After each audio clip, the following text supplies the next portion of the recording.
Dan Morris, global strategist at JP Morgan Asset Management, joins in on the show. Dan, hi, morning. You expect equities to give return of nearly 17% in 2013. What's giving you this kind of optimism? Well, I think returns of that magnitude actually are more likely to come from emerging market equities. Our expectations for developed market are more around 10%, give or take. But I think in general, if you look at what the drivers are of those returns, first off, of course, it always has to be earnings growth. In the end, that's what drives equity prices. And we see reasonably strong earnings growth this year, particularly in emerging markets. Secondly, valuations are still pretty good, not quite as low as they were, say, at points over the last couple of years when the crisis was at its worst, but they're still below average, so there's potential there for some revaluation to help in total returns. Dividends, even in emerging markets, are still quite generous, so that's a couple more percentage points there. And just generally speaking, we think the outlook for, say, global growth, and particularly for global equity markets, should also improve. That should help sentiment and returns. So if you add all those numbers up, you get around 10% for developed and hopefully 15 to 20 for emerging markets. Then you expect the great rotation from bond to equities to continue for some more time. Aren't valuations or aren't equity valuations looking slightly stretched? Sure. We've kind of been waiting for this rotation to happen, honestly, for quite a while. Typically, particularly retail investors tend to follow the markets. And if you look at returns for equities, really since 2009, they've been quite good.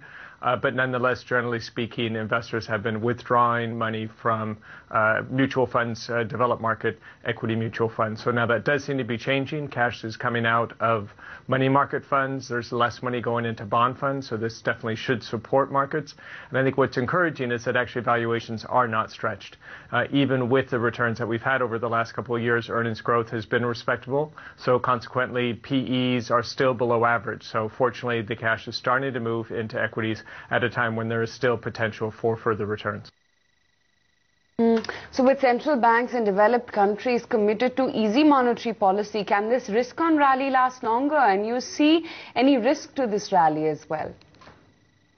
Sure. There are always risks. One thing we know that in global politics and economics, things always happen that we don't anticipate. If it were just central bank stimulus that were driving the rally, then yes, we would be concerned, because even now you're hearing the Fed start to think about what's going to happen after QE3. So we do have to consider what the implications are going to be of monetary policy, and it isn't quite so loose.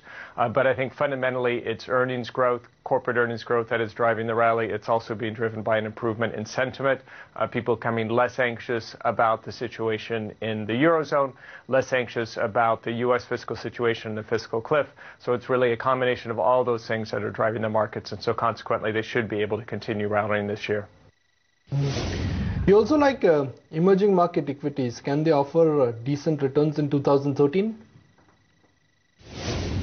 Generally speaking, emerging market equities provide superior returns to developed market equities as a rule, for reasons that I think we well understand. You should be getting superior earnings growth, more potential for productivity gains in emerging markets and so on, but they don't always do better than developed markets, and it tends to be when you have some type of crisis. Now, historically, that's been an emerging markets crisis, be it Mexican peso crisis or the Russian debt crisis and so on. What was perhaps unusual about the last couple of years is that it was a developed market crisis instead of emerging markets, but the result nonetheless was that you had a couple of years where emerging market equities underperformed. We don't think we're going to have another flare-up of the crisis this year, so consequently those fundamental drivers for emerging market equities should become more important, and consequently we do think they have the potential to outperform developed market equities this year. Dan, in terms of concerns on Fed to start unwinding QE3 by end of 2013, do you think that concern has been slightly overdone? Well, frankly, we were never a big fan of QE3 in the first place, so the sooner they stop, honestly, we think the better. We're not so sure what benefit the economy has derived from QE3. So it does look nonetheless that if they stick to their benchmark of a lower unemployment rate as a trigger for when they might slow down on QE, it honestly seems like that's more likely to be in 2014. Unemployment rate's still 7.9%. It's only going to go down slowly.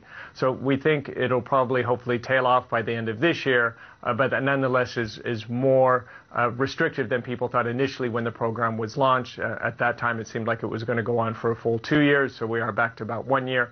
But I think it is important nonetheless for investors to think about what the implications of the end of quantitative easing are going to be. Think about where has all that liquidity gone now and what was going to happen when there's not quite so much available.